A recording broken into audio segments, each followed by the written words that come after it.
Yo mira lo que te digo, como no se grabe, yo no voy a repetir No. todas las tonterías. Esto se está grabando. Gran programa doble. Es que lleva como el 54 y luego como si fuéramos lo del sprint. Cuando contabilizan mucho el sprint en una carrera de 100 metros, que es muy importante también los... En el Cine Rialto Maracaibo. No hables de carreras ni de sprint porque a Luis le viene la Fórmula 1, se está mordiendo la lengua. Se está mordiendo la lengua. Como si la Fórmula 1 en las carreras el sprint. Un podcast de David Fuentes Coso, Pascual Gozálvez y Luis Antonio López Velda. El otro día me perdí la única que me gusta. La de Mónaco. La de Mónaco, pero por mi... A mí antes era la que más me gustaba, pero eso ya ni es carrera ni es nada. A mí es porque la vida de pequeño, a mi abuela le hacía Sí. gracia ese circuito. Entonces es una cosa de recuerdo infantil, no por otra cosa. Edición y producción, Flavia Bernardes Rodríguez. Está muy bien porque siempre pasan cosas. De hecho, hubo una hostia bastante grande, pero siempre y cuando a los pilotos no les pase nada, por supuesto. Pero es una carrera en la que suelen pasar cosas, hay coches de seguridad, hay accidentes, hay cosas así, pero este año... Era urbano. Pero es que parecía una caravana de domingueros, y es que es que no se puede adelantar ahí con estos coches, es que no se puede, sé que son putas limusinas los coches de hoy en No día. se puede. No se puede adelantar. Entonces, como no se puede adelantar, pues van todos en el auto, o sea... ¿Y eso entonces- pasará también cuando sea en el circuito de Madrid? ¿No? Mira, no sé, el invento ese que quieren decir que es atravesando un pabellón de estos del IFEMA, digo, ya puesto, pues poner una rotonda ahí, que esté la Ayuso en medio, a ver si hacen la rotonda yo no sé ese invento. ¿Pero Ayuso desnuda o vestida? Desnuda. ¿Cuánto erotismo? Nada, sí, ya puesto, ya pues, no, sí, a tope. Hoy Tope. tenemos una selección de películas de David. Me ha tocado. Lo que más me ha gustado de la selección es lo variada y heterogénea que es Como la tiene que misma. ser. Porque las películas tienen grandes diferencias entre ellas y yo, la verdad, desde aquí, honestamente, David, con sinceridad, felicitarte porque me parece una selección cojonuda. O sea, son películas que yo hubiera puesto también en mi lista. Si se me hubiera ocurrido, hay tantas películas que es difícil coincidir. Pero tienes un film posapocalíptico mítico que está dando una saga que todavía vive. Un peliculón de John Boorman que muestra ahí la vida, la supervivencia en la naturaleza. Un clásico de Mankiewicz, que no es no es lo que a mí más me gusta, pero joder, siempre Mankiewicz. Y tengo una pequeña historia personal con esa película que ya os he contado alguna vez, pero volveré a contar. Un lugar en ninguna parte, que me parece un peliculón de A mí es similar. una obra maestra. Quizá vista, yo es que la he visto muchas veces, la vi nada, hace 2 o 3 días para el programa. Claro, cuando la ves tantas veces empiezas a verle algunas costuras, eso es normal, pero a lo mejor no hay que ver las películas tantas veces. Y cuando pasan las cigüeñas, que me parece un peliculón de una época poco conocida, que es el cine soviético sonoro.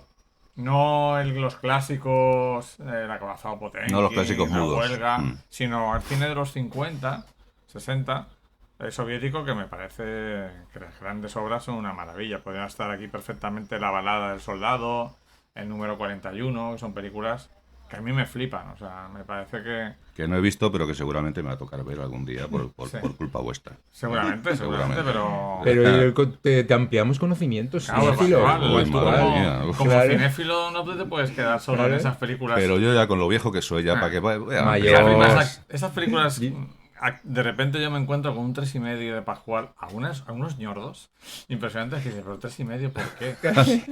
Porque- Si no vale nada esto. Te habrá Por- entretenido, no lo dudo, pero cinematográficamente son nulas. Y le puso 3 meses a Gremlins, que yo me sorprendió. No, Creía que le ibas a Gremlins, poner no, más Gremlins- potencia Gremlins, a ver. de estrella. Pero Gremlins no entra en esa categoría de ñordos. Ah, porque ya, me parece por un eso. peliculón. Si vamos a empezar a abrir el melón de las estrellitas de Letterboxd, podemos empezar. Y Sí, aquí sí. yo me cojo el Sí, sí. registro y empezamos a ver y a discutir. Yo no voy a dar explicaciones por qué doy una puntuación o doy otra. No, nadie te las pide, pero que nos sorprende que son Pues películas sorpresa.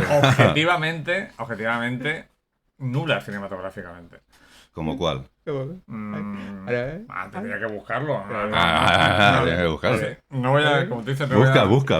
Vale, mientras habláis lo busco. Claro, mientras Pero, por vamos- ejemplo, no sé si le diste muy buena nota a Estoy sola o esa de la invasión extraterrestre que casi no hablan. No, que no hablan. Que no hablan. No hablan hay un momento directamente. que dice, dicen algo Sí, así.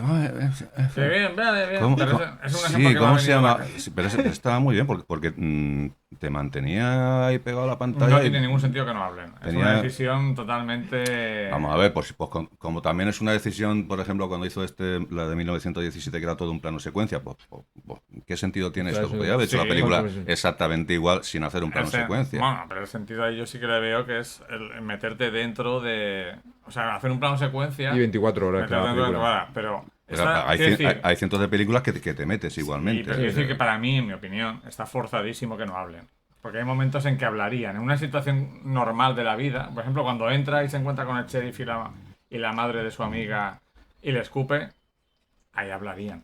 Hablarían. O sea, Estoy pegando otro trago de tila porque esto promete. que no hubiera hecho falta. O sea, además que no aporta nada a la película. que No, hable. pero a mí me pareció que era un reto y que era un desafío plantear así la película. Creo que quedó muy bien. A mí me pareció interesante en todo momento y además no decae. Ujú. Y a mí me gustó. Pues nada, Y levantamos acta que esa película, que la que ni nos acordamos del título. 3,5. Yo que No no. sé, que ni nos acordamos del título, que nadie se va a acordar. Yo tampoco En me dos acuerdo. años Le parece mejor que cuando pasan las Pero cigüeñas. que a lo los pongan No, en no, un tráiler. perdona, Que la lo pongas de la en un cigüeña le tráiler. puse un 3,5 también. Pero Ponlo en sí. un tráiler esa y la vemos. ¿Cuál? Porque No, encima, por como tú la has visto, No, te- no, te- ya, por ya os favor. pondré otras cosas que os vais a acordar de mí una buena temporada. Sí, sí, sí. Pero vamos. Mi venganza será terrible. Pero que no ponemos las películas para fastidiarte de ahí. O sea, Ya, Pascual. Ya me lo gustan sé, de verdad. ya Me lo sé, gustan pero, de verdad. Yo pero no molaría que lo hiciéramos así. Para tocar un poco los Hombre, yo lo cojoncillos. hice con la de Georgia. Hostia, Todo Georgia. Quiero. Oh, joder. Uf. No, pero Georgia sigo insistiendo que es una buena A mí película. también, sí. Pero que te guste más o te También guste está muy menos. considerada, A ver, vosotros dos tenéis unos conocimientos que yo no poseo, por supuesto, pero parece que olvidáis que yo durante muchos años fui el friki número 1 de Star Wars en Alicante. O sea, si es que a mí lo que me mola es la Guerra de las Galaxias. Entonces, No, y sigue siendo. Pero yo el siempre he friki. pensado, Entonces, sinceramente, claro, que a ti realmente el cine no te gusta tanto como que lo que te gusta es la Guerra de Galaxias. no. De hecho, No. fíjate, el cine me gusta muchísimo. Yo amo el cine. Pero digamos que, como me hice más cinéfilo, esto parece una entrevista, está quedando de puta madre. Como me hice más cinéfilo ¿Cuándo te hiciste en cinéfilo? los años 80, me hice muy cinéfilo. Y eran todo películas así como muy comerciales, muy de Sí. palomitas, muy de PG-13. O sea, todo esto. Entonces, pues ese tipo de cine a mí me tira mucho y me divierte y me entretiene. Y me parece, siempre que esté bien hecho, Sí. me parece un cine a defender 100%. Ujú. Claro, luego te van interesando otras cosas. Claro. Lo que no puedes decir, pues he visto esta película, parece una mejor película de la historia. Y yo siempre digo, tienes que ver muchas películas para decir esto.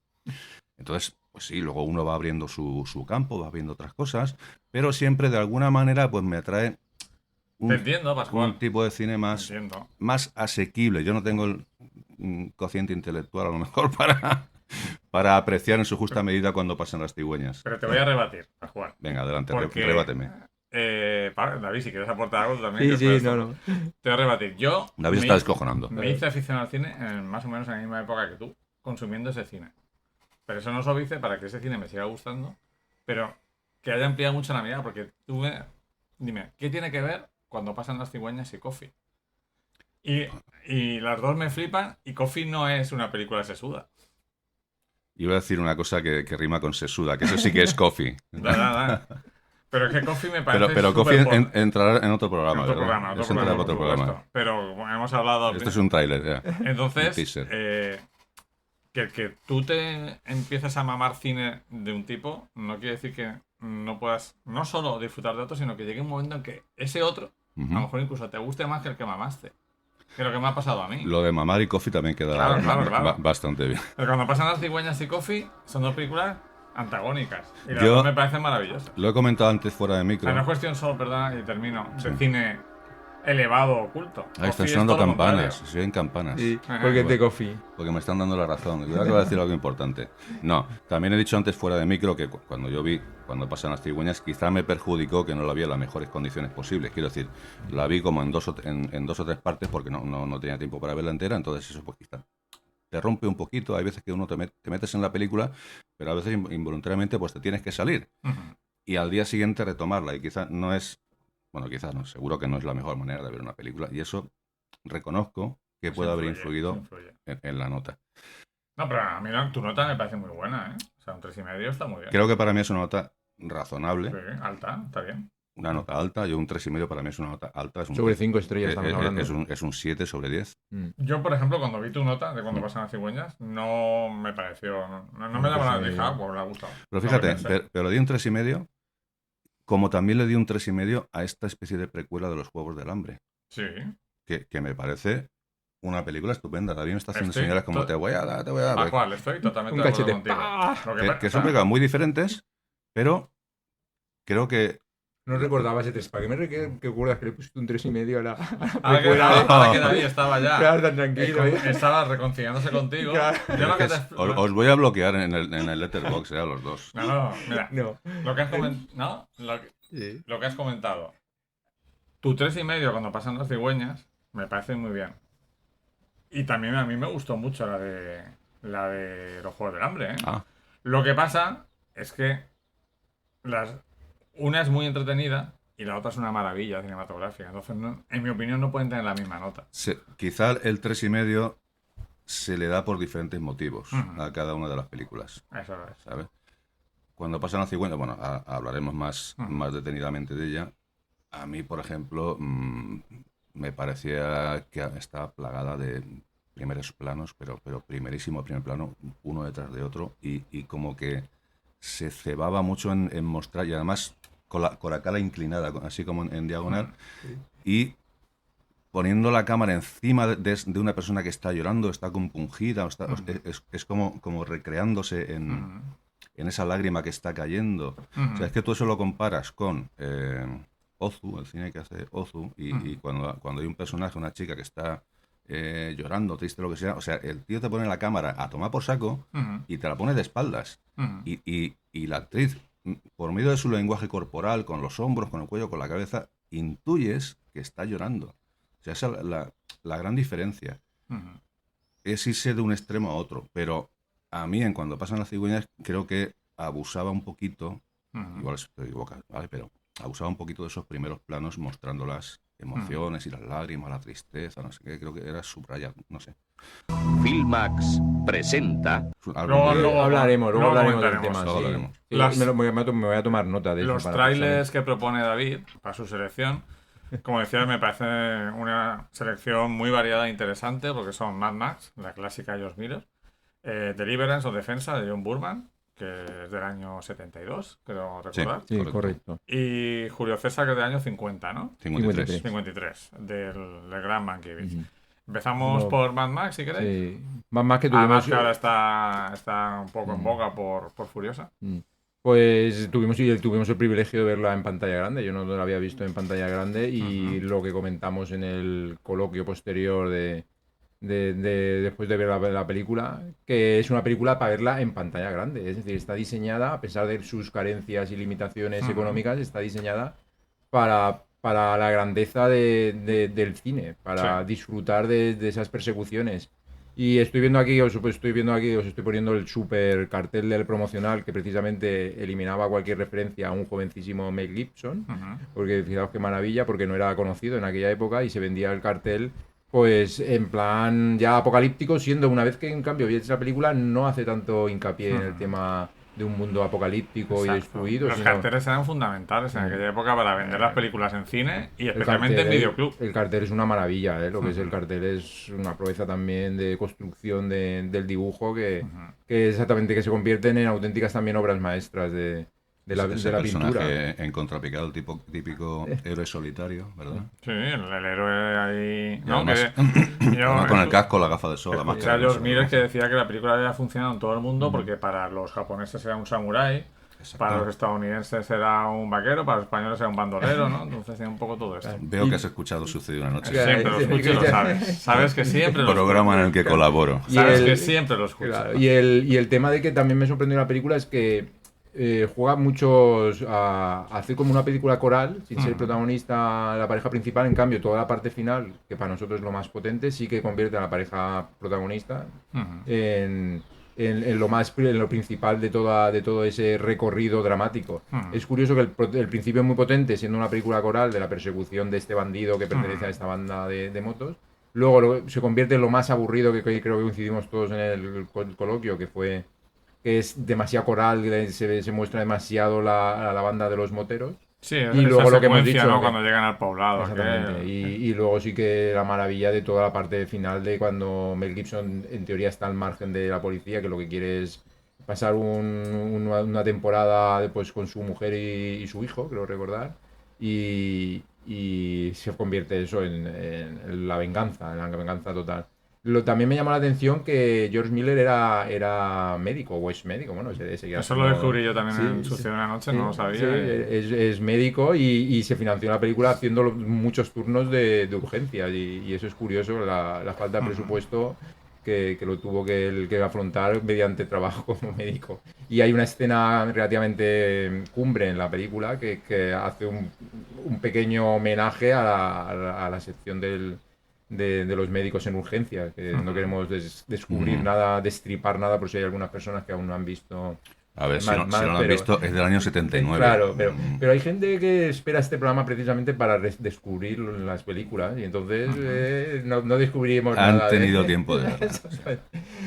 Bueno, pues cuando crea un personaje principal en la película que tiene que pasar evidentemente por el hospital y hay una escena ahí que da líneas de diálogo a los médicos de urgencias y a las enfermeras y eso también es de muy agradecer. Y visualmente lo que me he dicho es una película muy muy potente. A mí personalmente no la que siempre creo que coincidimos que la mejor es la 2, Mad Max 2.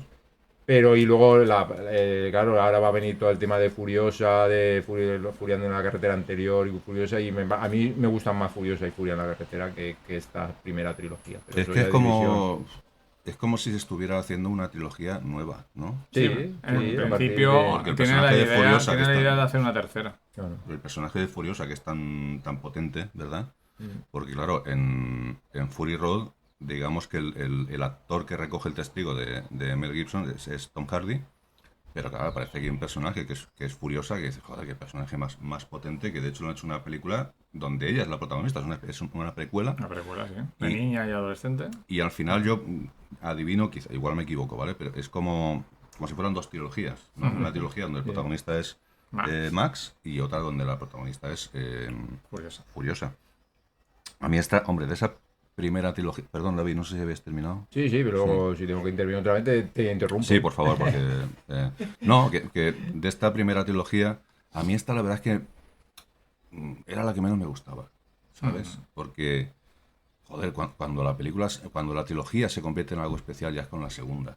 Que eso sí que es un mundo posapocalíptico, de verdad. La primera como que se intuye, porque estás viendo... Es como un borrador de todo. Sí, pero sobre todo esa comisaría que está semi-abandonada, que hay 4 gatos ahí trabajando, que son como muy pasotas, que es casi un poco la ley del oeste. Entonces sí que ves que haya pasado algo, ¿no? Y sobre todo esta banda de motoristas que campan a sus anchas, esa escena que decía de cuando llegan al pueblo. O sea, a mí me llamaba mucho la atención cómo actúan muchos motoristas, porque son como animales. Porque empiezan a moverse como animales, como un mono o como un perro, incluso hacen los ruiditos. Y es que los está comparando directamente con animales de esta gente, que en el fondo es lo que son. La peli, claro, en la parte más positiva tiene esas trepidantes persecuciones, ¿verdad? A toda leche, que funcionó. Que eso también lo decía Mel Gibson, que Mel Gibson cuando estaba hablando de la película le decía a George Miller, o sea, es que esto no va a funcionar, no va a funcionar. Le parecía todo como muy loco. Y George Miller le decía, no, esto tranquilo que funcionará en el montaje. En el montaje, joder, ya lo creo que funcionó. A pesar de que hay algún fallo de récord, ¿verdad? Pero Sí. De continuidad, sí, fallo. Que Pero eso es ya- normal. En la escena, o sea, en el debate que tuvimos a posteriori, nadie se había dado cuenta del fallo de récord, pero es muy evidente en la parte final. Este cambio de carretera sí. en un solo plano que Es que no te das cuenta, porque incluso yo sabiéndolo, luego cuando vi la película otra vez, se me pasó. Y porque tiene tanto ritmo en ese aspecto, es que tiene mucho ritmo. La Claro, y película. porque los coches van como misiles. Entonces, está bien, o sea, pero como misiles auténticos. O sea, esa velocidad que eso es muy potente. Entonces, pues con esa velocidad, pues no te das cuenta. Lo que me sorprendió, pero no te voy a interrumpir, lo que me sorprendió también la utilización de la música. ¿Te acuerdas que cuando terminamos de ver la película utilizan la música muy como si fuera uno de los años 50 y 60, demasiado incisiva, demasiado presente siempre en la película? A lo mejor también era para paliar Claro. los temas de la falta, a lo mejor, de continuidad o la falta de... Es una y- ópera prima de aprendizaje para Claro, mí. y Está entonces aprendiendo, mira era, sobre la era marcha. demasiado excesiva ahí. Voy a poner la música, chan, chan, chan, chan, ¿eh? Es una Y- cosa... Y no sé si sabéis que cuando la película se estrenó en Estados Unidos, todas las voces, todas, incluida la de Mel Gibson, fueron dobladas por actores con acento estadounidense. Con acento australiano es muy diferente y doblaron Qué curioso, eso sí que es una gran todas curiosidad. las ¿eh? voces.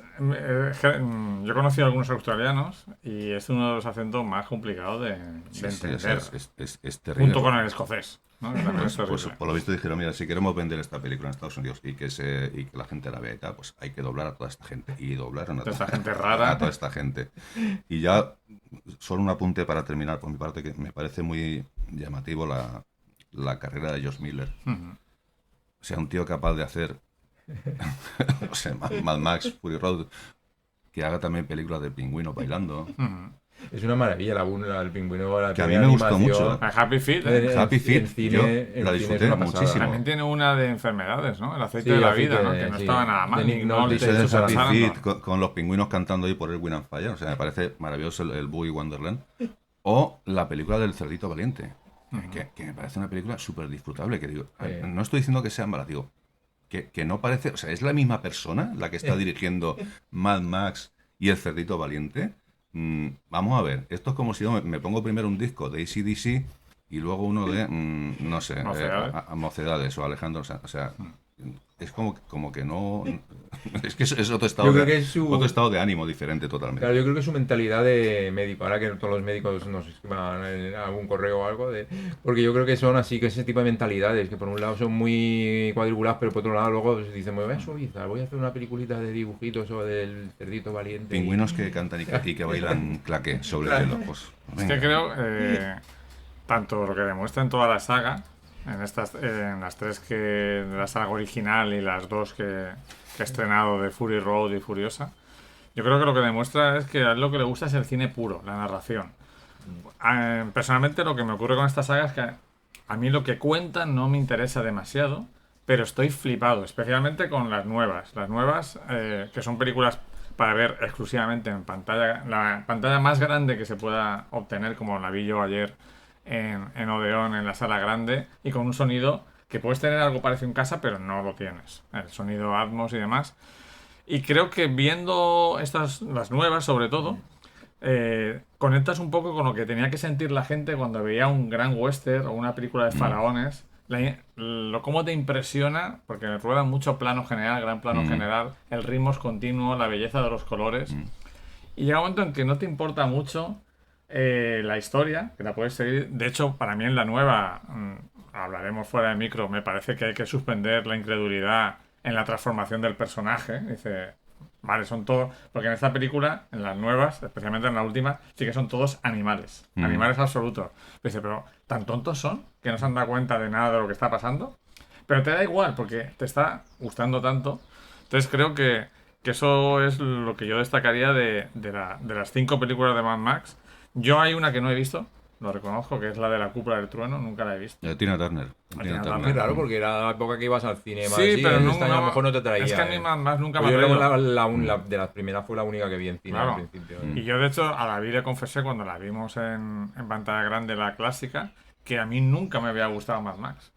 Hasta que la vi en pantalla grande, y no es que me flipara, pero comprendí el efecto, sobre todo, que tuvo que tener en el 79.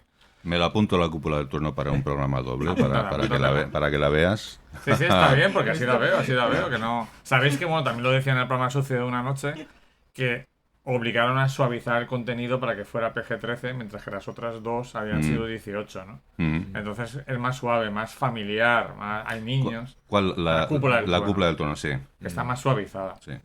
Entonces... Hay más humor también. Hay más humor, niños... Que se estaba preparando para hacer los pingüinos. Exacto. A mí, por ejemplo, lo que has comentado antes, El aceite de la vida, en su momento me pareció una película muy digna, ¿no? La de Lorenzo Soil, con Susan Sarandon y Nick Nolte. Simplemente eso, que creo que es cine puro, películas que avanzan por la imagen y por el sonido. La de Furiosa, salvo la secuencia final, que es toda hablada entre los dos personajes, el resto la podrías ver en inglés sin diálogos y la entenderías. Ujú. Y eso creo que es cine puro. Lo que hace, Totalmente de acuerdo. lo que hace George Miller. Luego te vendrá algún jovencito, jovencita, te dirá que ha visto Fury Road en el móvil y que le apareció un peliculón. Bueno, mientras le parezca un película que sea en el móvil, pero es una vergüenza que la vean en el móvil. Yo, de hecho, ya te digo, y no sé si lo sabéis, para terminar, que la de Furiosa ha pinchado un poco en taquilla. O sea, ha sido número 1 en taquilla, pero no lo que esperaban. No ha llegado al 1.000.000 de euros de taquilla. De hecho, ayer éramos 20 en la sala y no era a la hora del partido, era a las 6. Pero si alguien se está esperando para verla en casa, yo le recomiendo que no lo haga. Porque es el ejemplo paradigmático de película que si la quieres ver y disfrutar, en el cine. Yo lo que he O si tienes escuchado es que... en tu casa tienes un cine igual, pues adelante, no hace falta que sea en una sala de cine, pero en un pantallón con sonido. Pero el sonido no se puede igualar en casa en la vida. He escuchado que quizá en esta abusa un poco más del CGI que en la anterior. No lo sé. Más en la primera parte puede ser, ¿no? La Pero primera- está muy bien insertado. Ah. El avance publicitario, el tráiler, está peor, según de que eran el primer montaje, por así decirlo, con efectos especiales digitales. En cambio, no se nota tanto en la película, la utilización de los Pero efectos. es que es raro, porque precisamente a George Miller le gusta meter cosas de verdad. O sea, si quiere meter Ya. un coche que Pero- se estampa contra otro, lo quiere pero yo hacer creo de se ve verdad. muy orgánica en general. Claro, yo creo que es un señor de más de 80 años que disfruta también utilizando el digital. En su momento, en la primera Mad Max, no podía utilizar, evidentemente, porque en aquella época no, y encima tenía poco presupuesto. Y yo creo que no le importa utilizar el digital, Ujú. pero como dice Luis, es que está tan bien realizada que da igual que utilice el digital, que parece...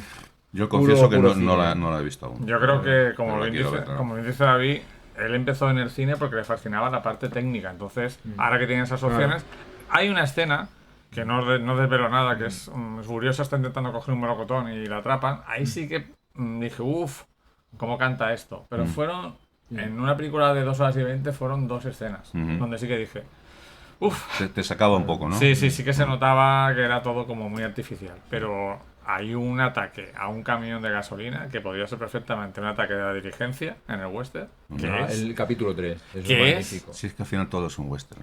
todo es un western. Todo es un western. En el cine de Como diría aventuras. nuestro admirado Alejandro G. Calvo. En el cine de aventuras es western. Bien.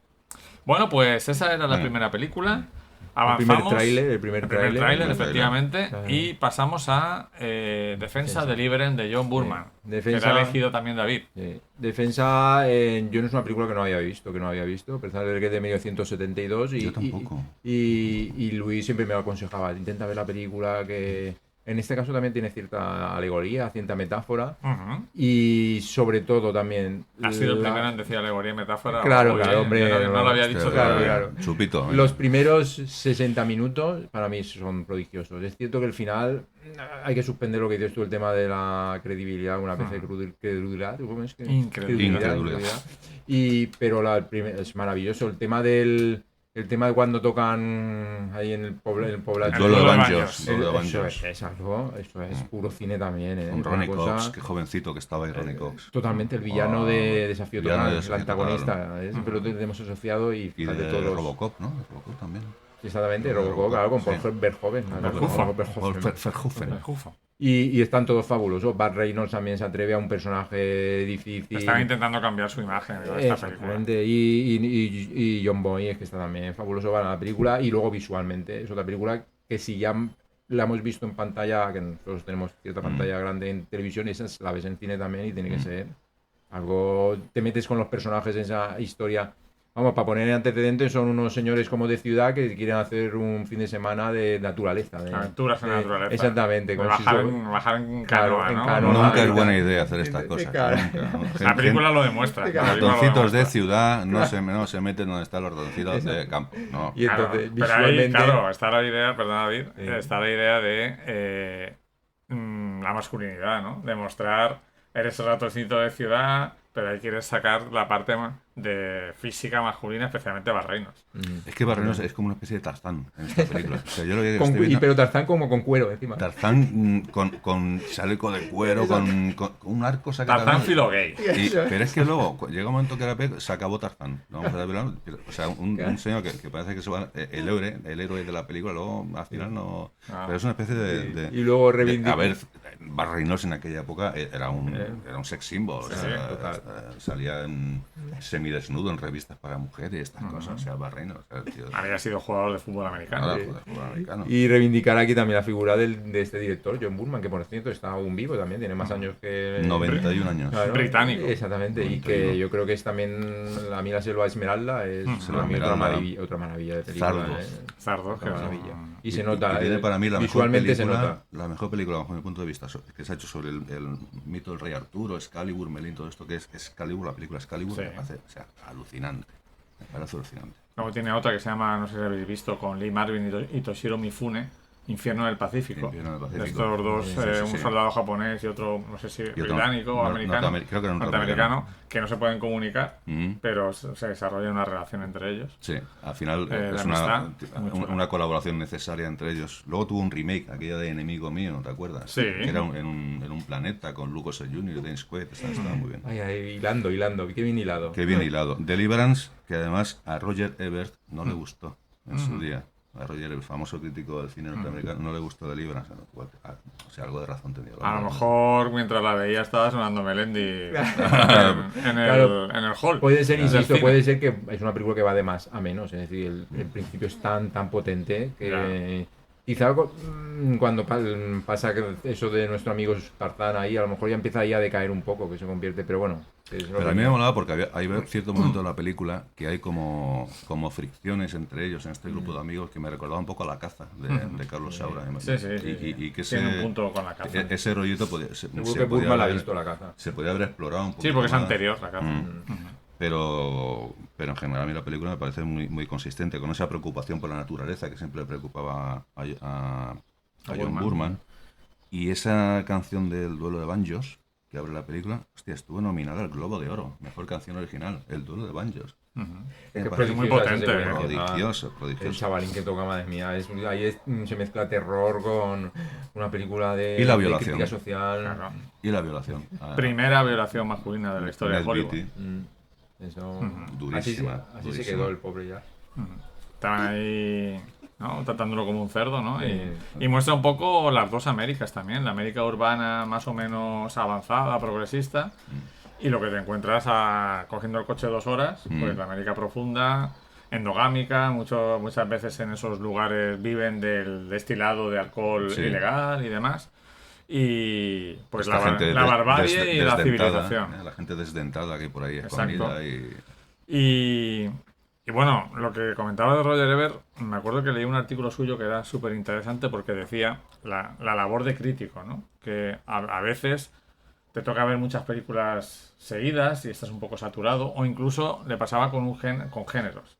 Él decía, soy consciente de que, por ejemplo, ciertas road movies o ciertas thriller eróticos de los 80 no me gustaron y luego me di cuenta de que eran buenas películas porque había visto 30 thrillers eróticos o 30 road movies en 6 meses y estaba hasta las narices, por no decir otra cosa, del género. Entonces eso es muy importante, o sea, llega un momento que cuando tu labor es ver películas y comentarlas día tras día, que es muy difícil mantener un criterio relativamente objetivo o justo. Y que cada vez pones el listón más alto.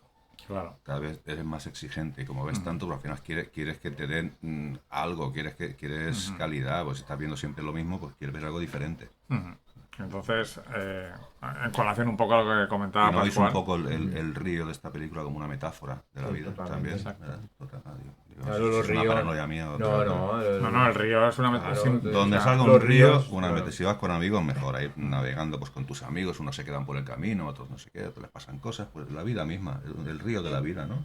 Exacto. A mí me gusta mucho la escena final, esa, porque bueno, al final Barreino es un tipo un poco insatisfecho, porque cree que ha perdido esa masculinidad, ese contacto con la naturaleza, pero al final la película está diciendo, qué a gustito estoy en mi casa, Sí, en la cama. sí, Esa sí, escena sí. me encantó, porque ese tema no se suele tratar en el cine, se trata lo otro. La búsqueda de la aventura, la búsqueda de... Y aquí no dice... La heroicidad. A lo mejor en la camita viendo el programa de Saturday Night Live está muy bien. Ahí demuestra lo que te has dicho tú, que es una película de contrastes totalmente. Todas las dos Américas, las dos formas de enfrentarte también a la vida, de que si eres aventurero, que si quieres estar en la ciudad. Es toda una película de contraste y en eso es un acierto. Es un Mira, acierto de... David y yo le dimos la misma nota en Letterboxd, 3,5 a esta película. Yo creo que... Es empezando le doy un a... 4. ¿no? Lo diste en 4. Pero bueno, son notas cercanas, ¿no? Eh. Y nada, si queréis pasamos a Julio César. Bueno, Julio César la elegí porque es el centenario. Porque quería este año. jodernos. No, Porque te gustan las que están basadas en el teatro. O sea, es que es teatro No, filmado, no, que es un estudio 1 ese, ¿cómo se llama? Claro, sí. Estudio uno. Es por el hecho de que cumplía Marlon Brando el centenario, el cumple ahora, el 2024 Sí. ha cumplido el centenario De hecho, su- van a hacer una peli de su vida de su- con el Big Zane. Billy Zane, hostia, está... me quedé impresionado con las imágenes. Está Una igual. cosa, David, ¿la viste en versión original? Sí. Imagino, porque Sí, esta peli fue en versión original. por supuesto. Pero aunque tiene mucho diálogo, es difícil Sí. ver la versión original, sobre Pero todo los que para no escuchar esas defendemos. voces, ¿no? Gente Pero a David Gracias. le gustan mucho las películas que están basadas en obras de teatro y cómo las han trasladado a la pantalla. ¿Lo dices como acusación o como No, elogio o como lo información? digo como información. Como que siempre te fijas mucho en cómo lo han llevado a la pantalla, cómo lo han traído, cómo te montan la escena, cómo Bueno, aprovechan los espacios, ¿verdad? Es que no quería elegir una típica de Marlon Brando, entonces repasando y también recurrí a la gran plataforma que es Filmin, y como era una de las que tenía Filmin, y no la había visto. Filmin paga para que los citemos aquí. Claro, no lo No, sabemos. debería, A lo mejor- debería, ¿verdad? ¿Habéis visto, perdonad, Piel de Serpiente? De Sí, Marlon Brando? yo la he visto también ahí en Es esa de Lame, plataforma. ¿no? Yo creo que Sí, no. de la Peliculón. Pero no la quise elegir No, porque, no, es simplemente- claro, porque es demasiado. Es decir, que les hubiera sido mejor porque ahí es el protagonista absoluto con Ana Mañana, y la gran Ana Mañana ahí haciendo, fíjate, un personaje de Estados Unidos, una italiana haciendo un personaje en Estados Unidos, aunque sí que es verdad que tiene raíces italianas y en la película lo dicen. Pero tiene un plano secuencia, el plano secuencia inicial de Piel de Serpiente es también de reclinatorio, es para verlo, es una maravilla. En lo que es en 5 minutos aproximadamente, a lo mejor no dura tanto el plano secuencia, 4 minutos. Explica todo el pasado del personaje y ya te pone en situación la película, es algo prodigioso. Y es un plano secuencia no recordado, siempre se recuerdan otros planos secuencias, en cambio eso es una maravilla. Es una pasada. Claro, y aquí Julio César no es el protagonista. Lo bueno de esta película es que Marlon Brando no es el protagonista, tiene un peso importantísimo en la trama, pero aquí el gran protagonista es James Mason, que se sale, que es una cosa también, ya sabemos cómo es el actor, pero aquí yo creo que es uno de sus mejores papeles, junto con el que hace de César, claro, que es este sí que me cuesta más pronunciarlo, Luis Carlsen, Luis Carlsen, que es un grandísimo actor, ¿eh? Luis Carlsen, sí. Y lo que me sorprende y John siempre... Gielgud, y John Gielgud. Claro, exactamente. Lo que me sorprende siempre de Mankiewicz es el poder que tiene de utilizar los diálogos para crear ritmo a la película. Porque es, como ha dicho bien Pascual, son películas que tienen ese lastre de que se basan en obras de teatro, pero él le crea un ritmo que, a pesar de que los decorados no sean algo fabulosos, que también lo son, que también está muy bien hecha la película en plan de visual, pero a él le interesa el poder de la palabra, y más con un personaje de Julio César que se puede hacer luego traslaciones a lo largo de la historia de todas esas tradiciones que se han hecho tanto en política, a nivel de política, como a nivel de poder, ¿no? De esos pesos de poder siempre que las grandes naciones o los grandes imperios han tenido siempre que soportar, ¿no? Ujú. A ver qué opináis. Entonces, No, Julio César. bien, a ver, tú le pusiste más nota que yo. A mí me parece que el guión de Mankiewicz, Mankiewicz, autor del guión de Ciudadano Kane, Sí. de Val Desnudo, de La Condesa Descalza, de Cleopatra, Sí. basado en la obra de teatro de Shakespeare, pero es un texto que es como si lo hubiera dejado hago un copia-pega de la obra de teatro, y a la hora de rodar esta película para cine, todo el mundo hace su texto como si fuera una obra de teatro. Entonces, joder, es que es verborreica, es que no tiene... Creo que le falta ritmo cinematográfico. Pero lo creo, Creo- ¿no crees que, perdón que te interrumpa, que lo crea a través precisamente de ese diálogo, Sí, crear... es el buscar- premeditado, es premeditado. Sí que es verdad que la película, bajo mi punto de vista, va de menos a más, ¿vale? Porque al principio como el que le cuesta un poquito arrancar, ¿verdad?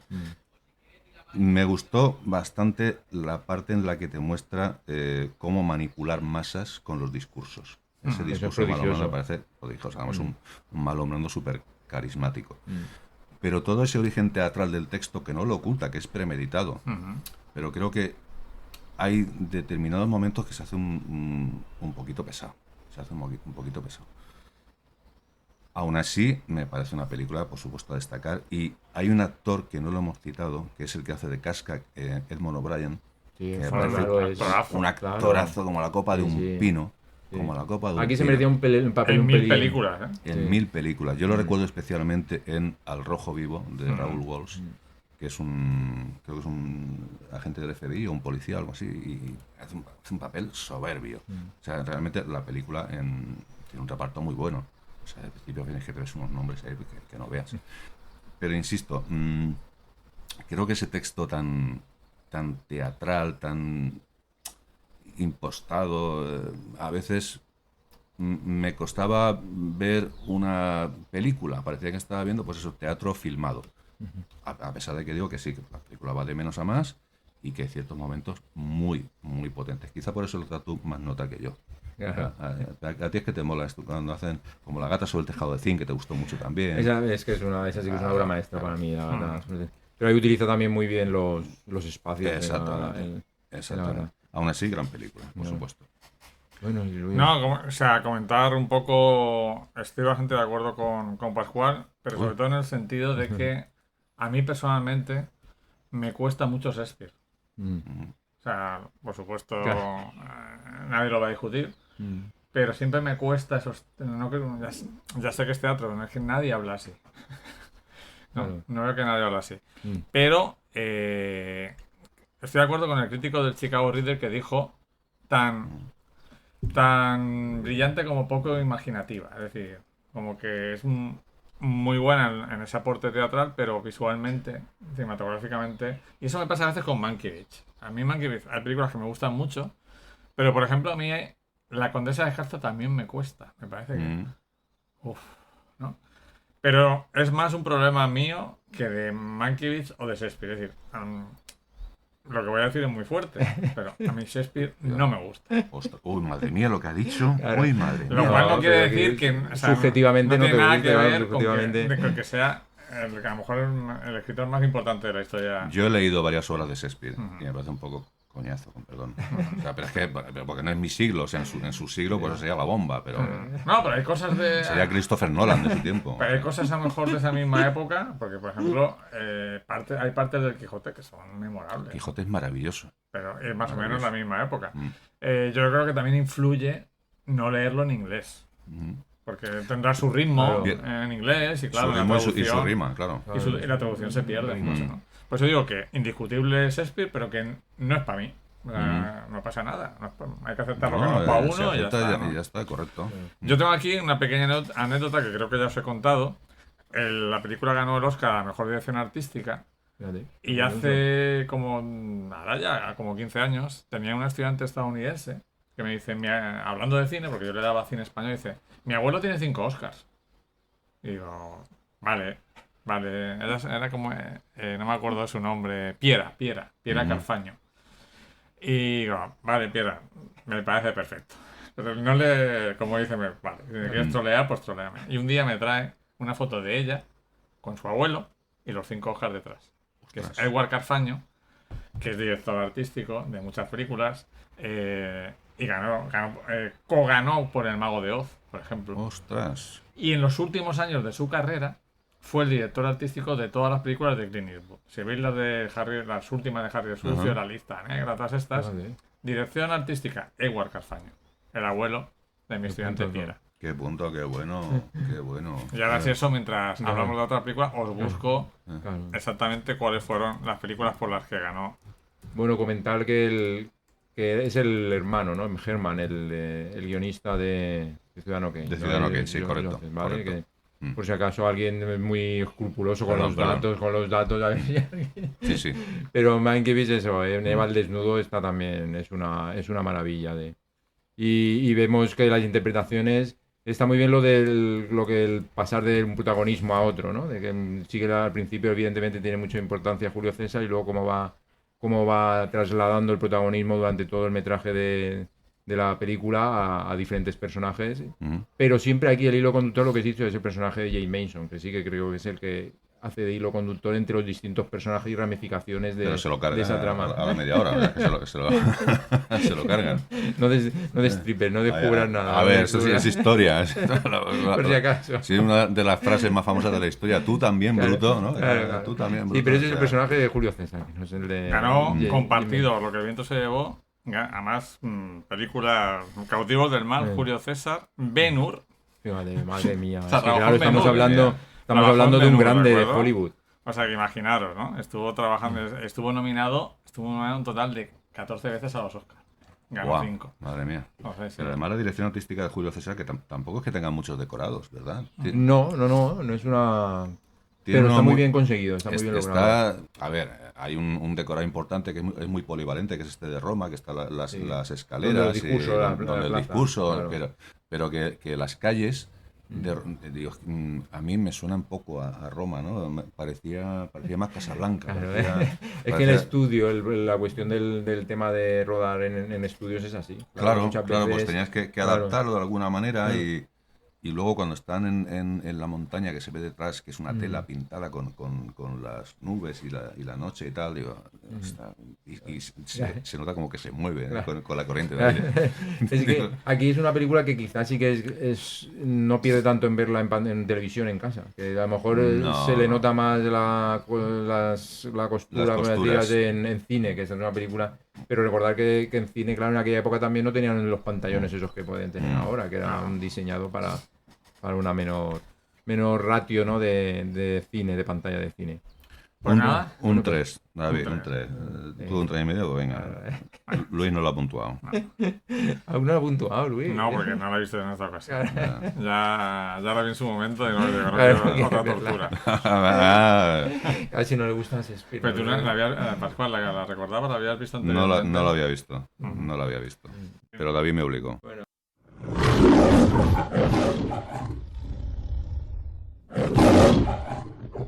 Y luego tenemos unos 14 minutos para las dos que nos quedan, para no hacer el programa muy largo. Claro. Nos quedan Perfecto, pues un lugar en empezamos. una parte cuando pasan las cigüeñas. Peliculón. Igual, un lugar en una parte es otra película que. Sidney Lumet. Claro, que también cumple, Sidney Lumet también cumple ahora un centenario de su nacimiento, entonces yo quería ver alguna película que me quedaba pendiente y esta, no sé por qué, nunca me atraía. Decía, oh, chaval, joven, River Phoenix, tal, lo que es el argumento, dices, un patrimonio esconde un escudo pasado. El casting no es muy atractivo. Claro, exactamente. O sea, no son Entonces actores. dices, claro, Son buenos actores, pero no sí, son dices, estrellas. Pero esto- River Phoenix era ya un ídolo juvenil. Sí, por aquella más en época. Estados Unidos que en Sí. España. Claro. Y de repente me pongo a ver la película y tiene una fuerza al inicio.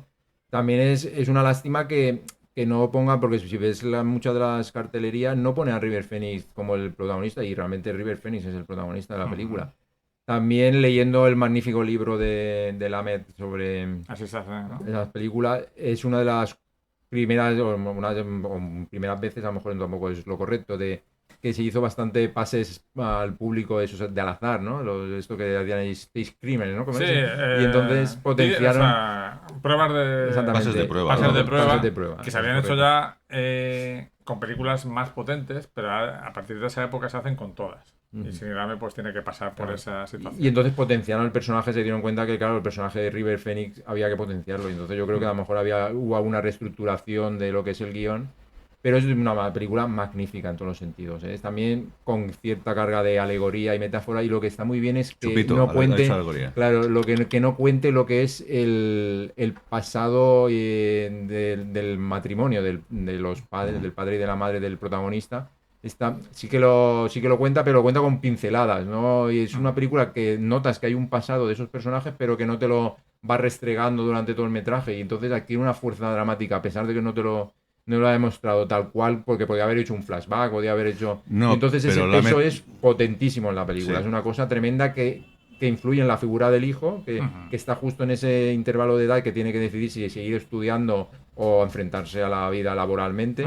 Y encima con la historia de amor que está, siempre hay historias de amor, mucho en Hollywood le encanta meter siempre historias de amor en las películas, y aquí está también, la historia de amor es bellísima. Está la Que no sé actriz, si se conocieron ahí, porque fueron sí, novios. exactamente. Y Fueron luego novios Martha es Plimpton digno y también hacer River una Phoenix. película sobre la actriz, porque hubo un momento en que estaba en la ruina, la actriz que protagonizaba, que es lo tengo aquí. Bueno, Ella, luego- Christine Lati. No, la Martha Plimpton. Martha Exactamente, Plimpton, la Martha sí. Plimpton, que se refugió en el mundo del teatro y al final sí que ha resurgido, porque ahora sí que es más reconocida, Hizo pero más, la película más, ¿no? Sí. pero estuvo eso, viviendo casi en la miseria. Ujú. Y es muy recomendable. Y River Phoenix, ya os digo, y todos. Hay el momento de la canción en la cocina de ellos, es algo que a mí me pone siempre Esa una escena es emoción. maravillosa. Eso ¿Cat es una Stevens? cosa- ¿Es Cat Stevens? la no, canción. James Taylor. James Taylor, Eso pues, es una parecía, cosa, pues, eso es, vamos, eso maravilloso. simplemente ya para ponerle el 10 Va en contra, absoluto. ¿sabes? La escena contraria a las típicas escenas de familia que se pone a cantar, que suelen ser muy ñoñas. Aquí es todo lo contrario, aquí es de una emotividad increíble por Mira. todo lo que significa Sí, esa sí. canción, la época que ellos están recordando. Estoy muy de acuerdo con David, no sé si querías luego continuar. Bueno, y si quieres, simplemente ahí puntualizo. Y el duelo que tiene también la madre con su padre, que es el Buah. abuelo del protagonista, eso es memorable ¿Qué, también. qué secuencia? Esa escena es conmovedora hasta decir basta. Eso es una La cosa. mirada del padre cuando ella se levanta y se va. Y eso yo creo que es cosa de la Qué actuación del actor que hace, no sé, no Sí. recuerdo ahora cómo se llama. Hace soberbio. ¿No tienes la sensación, eso pasa, no sé si os pasa, me imagino que os pasará. Hay películas en que llega un momento que se te olvida que estás viendo una película y te parecen personas reales. Mientras que hay otras películas que nunca entras, por lo que sea. Exacto. Por los actores, por la planificación. Entonces, estoy súper de acuerdo con David que es un gran acierto no poner flashbacks. Ujú. Porque el peso, Que lo hubieran puesto ahora. Claro, el peso del pasado está presente todo el tiempo. Habla, por un lado, de los sueños perdidos, de los errores del pasado, de cómo eso afecta a los chavales, ¿no? La vida pasar a la clandestinidad. Al final la película cuenta una pareja revolucionaria que pone una bomba y la cosa sale mal, entonces tienen que pasar a la clandestinidad, pero quieren intentar llevar una vida más o menos normal de familia con sus hijos, ¿no? Entonces todo eso, a mí por ejemplo me rompe el corazón el momento al principio de la película en el que el padre, que es el psiquiatra de Gente Corriente, de Robert Redford, tienen que irse a otra ciudad y su contacto le comunica de una manera totalmente aséptica que su madre ha muerto. Que hace 4 semanas que su madre ha muerto. Jude Hirsch. Esa escena me dejó... Y mira que he visto la peli, pero... No, que está repleta de momentos muy emotivos y que funcionan, como dices tú, gracias a que te crees en los personajes, es que te crees y estás en esa trayectoria vital que está mostrando la película, estás con ellos todo el rato, todo momento estás dentro de la pantalla con ellos y eso no se puede conseguir si no es con un maestro como el gran Lamet. Y ya para terminar dejamos a Pascual.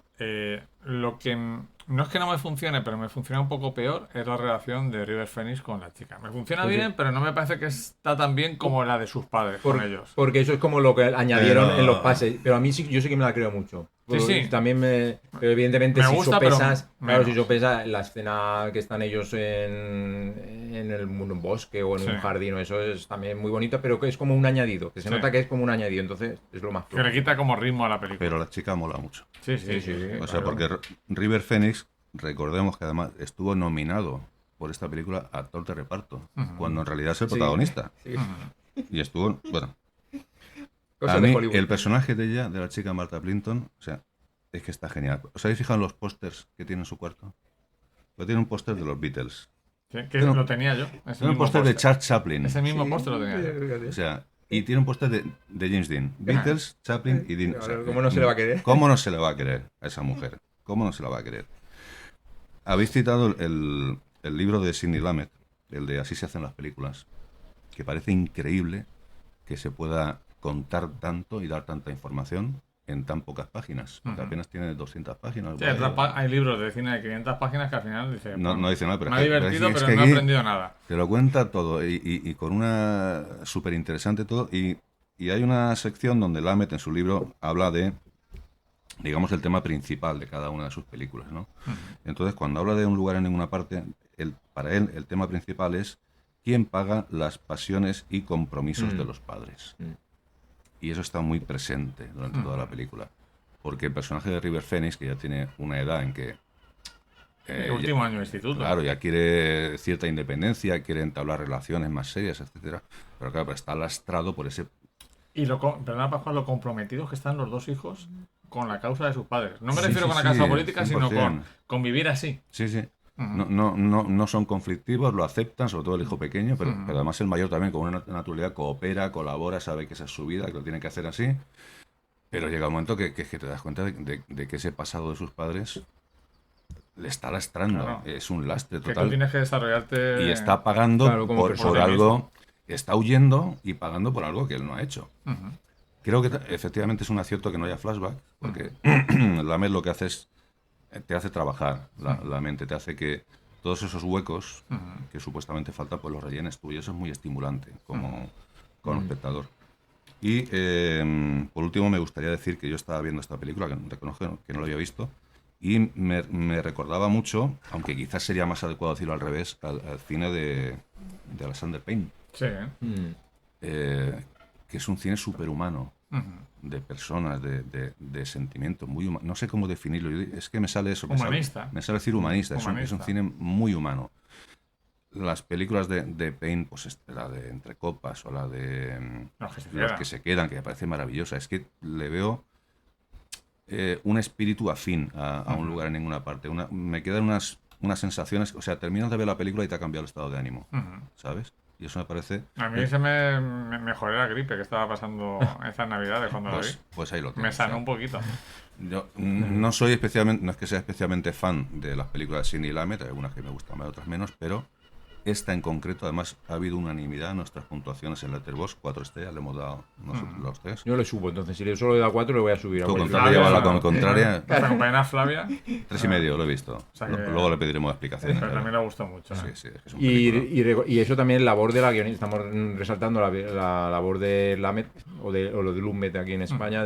Pero la guionista, atención, que es Naomi Foner Gilgenhan, que es la madre de los dos, de la actriz y del actor. ¿Y no os ¿Eso lo gustó? sabíais? No. Y yo creo que eso es una... ¿La eso es madre un- de quién? Perdona. del Gilgan... Ah, de Gilgood. Vale, vale. No, vale, del vale. Gilgangel, del de... De Gyllenhaal, sí. Claro, la que sale en Sí, El Maggie Caballero Oscuro. Gyllenhaal, Claro, Maggie Gyllenhaal y Exactamente. Jake Y Gyllenhaal. Jack Pues es la Gyllenhaal. madre, la guionista, y yo creo que se nota también el tono de la guionista también expresada en imágenes. que Y está cómo muy bien, mola la escena realmente. de la clase de música. Ujú. Con el profesor de música que les pone Madonna. Sí. Y luego les pone... Esa clase es buenísima. Esa escena es de lo mejor Bueno, de la película está película. repleto de momentos mágicos Sí, y sí. maravillosos. Que es un momento del cual se puede prescindir perfectamente, pero Aporta, al final aporta. no aporta realmente nada. Pero, Sí.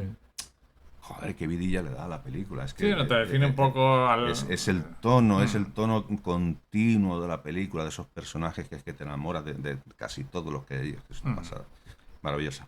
O sea, simplemente eso, comentar el gran acierto de casting, porque Lamen no ficha estrellas, sino que ficha grandes actores. El padre venía de gente corriente. Christine Latty era una actriz que no llegó a triunfar porque no aceptaba cualquier papel. Por ejemplo, ella hace un papel muy chulo en una película de Pacino, que no sé si habéis visto, de Norman Jewison, que se llama Justicia para Todos. Recientemente ha salido en una serie, creo que sigue saliendo, en una serie que se Sí, llama sí. Evil. Pasa que ella Está muy pero, bien. me parece una actriz estupenda. Sí, Sí, magnífica. lo es. Los dos chavales también están increíbles. Y solo el comienzo, cuando en 5 minutos te plantea la situación que River Phoenix vuelve del colegio, está jugando, Sí, no puede ser más del sistema, por llamarlo así, juega al béisbol y tal, Sí. y llega a casa y de repente ve un coche, un coche de estos camuflados del FBI, y dice, hostia, avisa a su hermano, se lo lleva y Le dice, da al perro, le da la zapatilla. Qué planos generales eso, qué maravilla el Te cine ponen de aquella antecedentes época, ¿eh? con una habilidad. que pasa una cosa a los 5 minutos que hoy en día haría que mucha gente ya rechazara la película, que es que abandonan al perro. Sí, o sea, a ver, ese momento digo, lo mato. Yo ayer vi una cosa peor, ayer volví a ver Matar a un ruiseñor, la escena donde Gregory Peck le pega un tiro a un perro. Digo, vamos a ver, ¿qué pasaba con los perros en Hollywood? Esa escena sí que es verdad que duele un poquito. Duele un poquito. Comprendes un poco su situación, que no, es Sí. un poco que tienen que defenderse, tienen que dejarlas de cada vez que Eso es huyen. premeditado, obviamente eso es premeditado, que Lamed meta esa escena de abandonar al perro, de decir, "Hostia, se ven tan al límite la situación que hasta al perro lo dejan. No pueden estar ahí. Y bueno, al final la película también me gusta mucho esa sensación, o sea, el padre luchó por unos ideales, bueno, los dos lucharon por unos ideales. Es verdad que él viene de una familia comunista de clase baja, ella es la rica, ¿no? La familia rica. La familia rica, pero sí que muestra mucho ese aspecto que tiene esa contradicción del padre, que lucha contra los totalitarismos, pero es un poco totalitario con sus hijos, ¿no? Claro, porque no les queda otra. No les queda es que otra. si no, se exponen a una pena de cárcel larguísima. Entonces, pues tiene que... A ver, es algo un poco dictatorial, pero porque es una cuestión de supervivencia. Y secuencia final memorable. Y nada, Bueno, pasamos rápido, que nos quedamos casi sin tiempo. Cuando ¿no? pasan las cigüeñas. Cuando pasan las cigüeñas, como hemos estado comentando cosas al principio también, que esta película de 1957 de Mikhail Kalatozov. ¿Ves? Si es que ni te sale. Claro, es que es difícil. Ya sabéis que yo con los idiomas Sí, soy pero una los rusos nulidad total. los nombres rusos se dicen como están escritos. Claro, y ya está, está, porque no sabemos cómo se directamente. pronuncia. Kalatozov. Y precisamente lo que a mí me gusta de la película es lo que casi ha comentado Pascual que no le gusta, que es eso, precisamente ese contraste entre planos generales y primeros planos y el meterte con la protagonista y con el protagonista en ese universo que refleja tanto el tiempo previo de la Segunda Guerra Mundial y luego el posterior, los últimos coletazos de las consecuencias de la Segunda Guerra Mundial. Samoilova. Y me parece que ese barroquismo, que no me imaginaba que esa forma de filmar tan barroca, que como ha comentado Pascual, sirva para mostrar un cine soviético que tiene sus pinceladas políticas. Es decir, aquí estamos... no ocultamos que la película tiene sus pinceladas del régimen soviético, claro. No me faltaría que está hecha eso en pleno, fíjate, en 1957. Pero es algo que decimos siempre como algo negativo, pero no, en mi caso positivo. Es decir, pero que muchas veces no se dice que el cine estadounidense siempre es de propaganda capitalista también. O sea, se da por hecho que el cine Hollywood es capitalista y pero aquí, se critica al soviético que es comunista. Lo que me sorprendía es que siendo una película tan comunista, que hubiera claros protagonistas, cuando mucho del cine soviético de esa época procuraba que no hubiera un claro protagonista, sino que fuera un poco...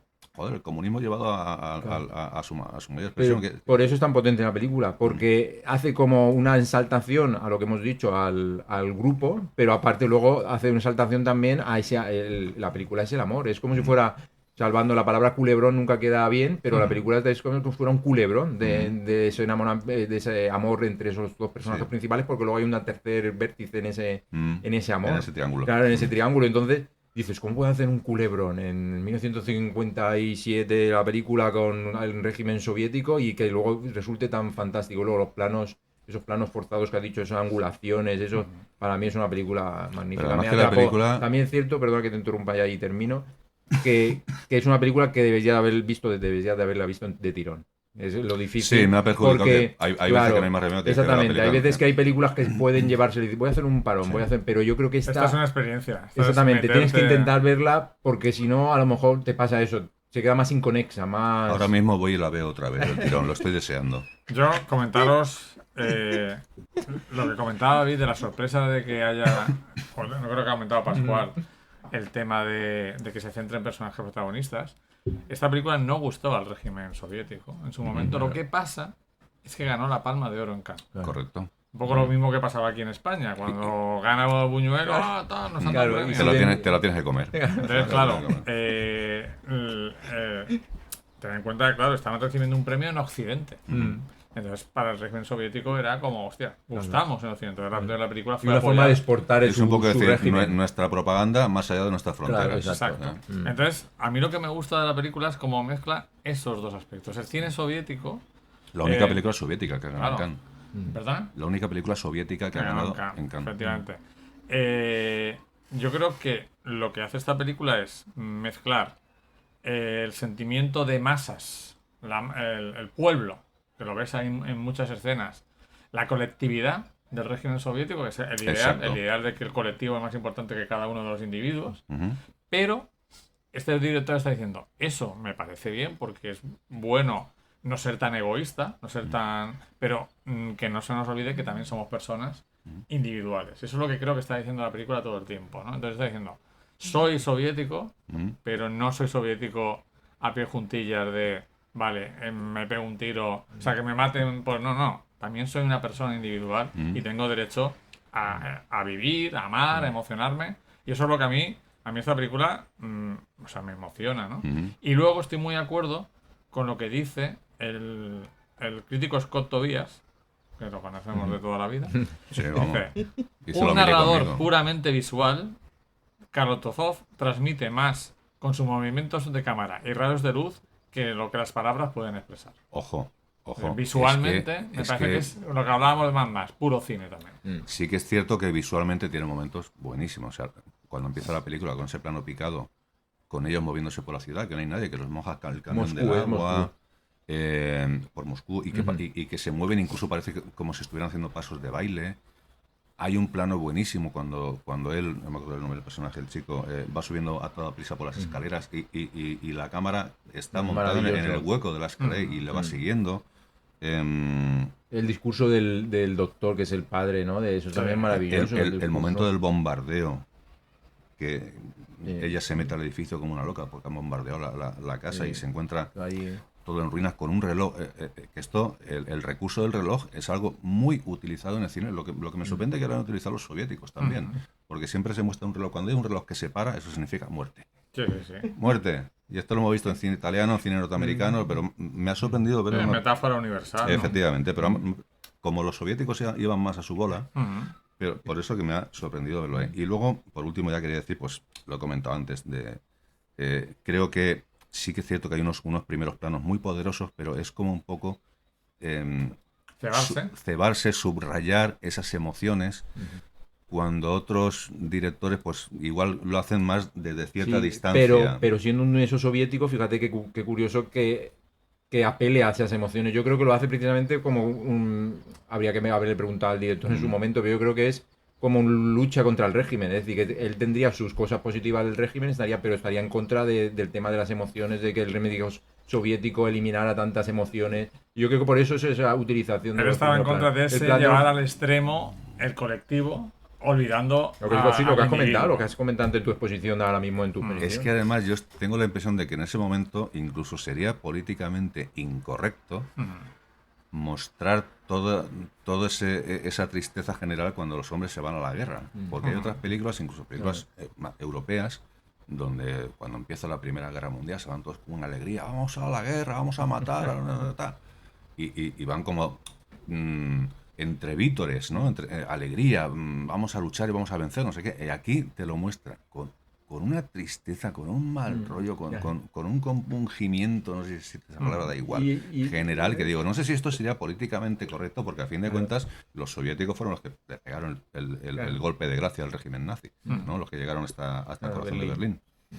Entonces, no sé, veo quizá un poco un mensaje antibélico ahí. Sí, no, yo creo que sí que claro, hay mensaje. Y la no utilización del recurso de no mostrar mucha batalla también, a lo mejor por falta de presupuesto, que es también muy bien que esté fuera de campo la batalla, y luego en los planos finales, como ha dicho Luis, son muy emotivos. Los planos finales no vamos tampoco a descubrir porque esta es una película a descubrir, pero los planos finales son muy, muy emotivos. Bueno, pues... Claro, ten en cuenta, estoy buscando aquí el tema de que la película se hace cuando ya ha muerto el terrible Stalin. Claro, y ya está visto. Entonces, hay una época... los regímenes, igual que el franquismo, no fue igual del 39 al 75. Pues el régimen comunista tampoco fue igual. Entonces, ahí había una apertura a pues ver que se había llegado a unos extremos loquísimos con Stalin. Y entonces yo creo que es una película que busca eso precisamente, reivindicar que otro tipo de comunismo es posible, ¿no? Y además más con humano. Con el plano ese final de las cigüeñas volando, formando una V. Una V de victoria, o sea, eso o sea, que de V mayúscula, o sea, que creo que eran dibujos animados. Sí. Parece que eran dibujos animados. Hecho con recursos, efectos especiales. Pero muy bien hecho, pero muy bien hecho. El CGI de la época. Sí, los efectos especiales. Los otros el CGI son efectos visuales. Bueno, pues hemos hecho un repaso muy chulo en este programa a las 5 películas que ha preparado David, que son muy diferentes unas de otras, porque tenemos un clásico posapocalíptico australiano, una película de supervivencia estadounidense, una adaptación de Shakespeare, una peli del desencanto, las consecuencias de los años 60, la resaca de los años 60, con Lamet. Y por último, una película soviética que yo recomiendo muchísimo, porque comentaba un poco lo que ha comentado Pascual. Al final, si uno quiere ser objetivo, bueno, si quiere, puede ser totalmente subjetivo, pero cuando calificamos una película objetivamente, lo que hay que fijarse es lo que comentaba Pascual: la fuerza visual, el valor de la fotografía, la narración. Luego ya, pues a mí una película que hable de cómo se vivía en la Edad Media, por ejemplo, es más difícil que me guste que una que hable de California años 60. O sea, eso es gusto personal, y seguramente para empezar tendrá media o una estrella más. Es que es muy difícil hablar de una película y dar una opinión objetiva, 100%, es prácticamente imposible. Siempre entra algo de subjetividad, Claro, ¿sabes? efectivamente. Y que está bien que entre algo de subjetividad también, ¿eh? Sí, porque De si gustos personales. no seríamos ahí una máquina de ítems, fotografía 8 o... Una máquina soviética. Vosotros le habéis puesto, a esta de la cigüeña, le habéis puesto 5 estrellas en Letterboxd. Digo, ¡hala, hala! No hay más estrellas, ¿no? No hay más estrellas. Obra maestra. Es que es una obra, para mí es una obra Claro, maestra, como ¿eh? esta de Chantal Akerman, ¿verdad? Que no la conocía nadie, esa película, de repente ¿Cuál? es la mejor. No la he visto aún, Ah, ya, no, pero la esa no puntuaré la y me he visto. atreveré en ver. Este verano a ver si me atrevo. Sí, yo la he visto, pero... 3.192 votos en Final Affinity, 7,9. ¿Eso cuál? Las cigüeñas. Las cigüeñas, 7,9. Y Palma de Oro, como decís, en Cannes, la única película La soviética película soviética. en ganar en el Festival de Cannes. Pues nada, todo esto por el programa de hoy y hasta la próxima. Adiós, Pronto. chao.